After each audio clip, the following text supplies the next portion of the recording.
Hey, many of you are graduating this month from college or high school or grad school. Congratulations.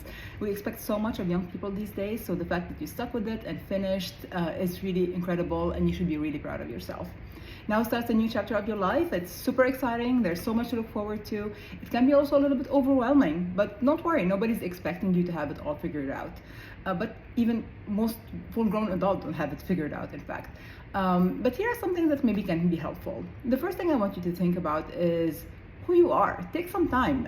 In school and college, you're following a track, people are telling you what to do, you're getting advice left and right, and there are a lot of expectations. This is a great time to just take some time and think about what you like, what you're excited about, what gets you energized, what you value in your life, and you're gonna change your mind 10,000 times. That's okay. But it's important at any point in time you feel that you're being true to yourself and that you're living the life that you want, not that you're expected to live. And once you have that, set some goals. It could be short-term goals, like I want to get straight A's in my first quarter, or slightly longer-term goals, like I want to run a marathon in a year.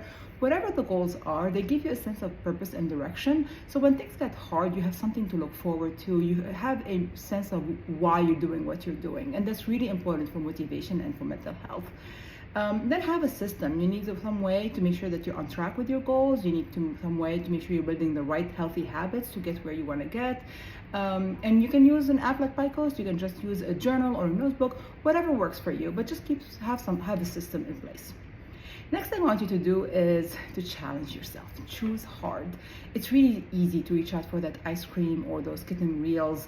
It's harder to pick things that are going to make us uncomfortable, but it's so important because that's how you're going to grow.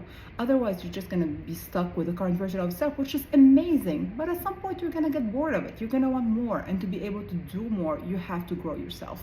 And that only happens by taking challenges. You're going to fail, and that's okay. You fail, you feel bad, and then you pick yourself up and you keep going.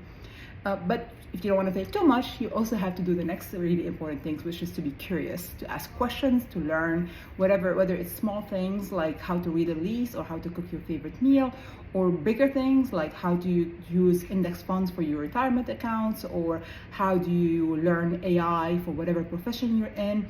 It's important to keep learning for that growth and to be comfortable with the challenges. The last thing I'm going to mention is don't forget the small things, whether it's making your bed, doing your laundry, showing up on time, going to class, budgeting, checking your bank account. All these things may seem small and trivial, but first of all, they add up. If you don't do them, they're going to snowball and become a problem. But secondly, every time you do something like this, you feel good. You feel proud of yourself. You feel more confident. So when something harder comes across, you're going to be better prepared for it. Congratulations, you got this, and check out Picoast if you need some help along the way.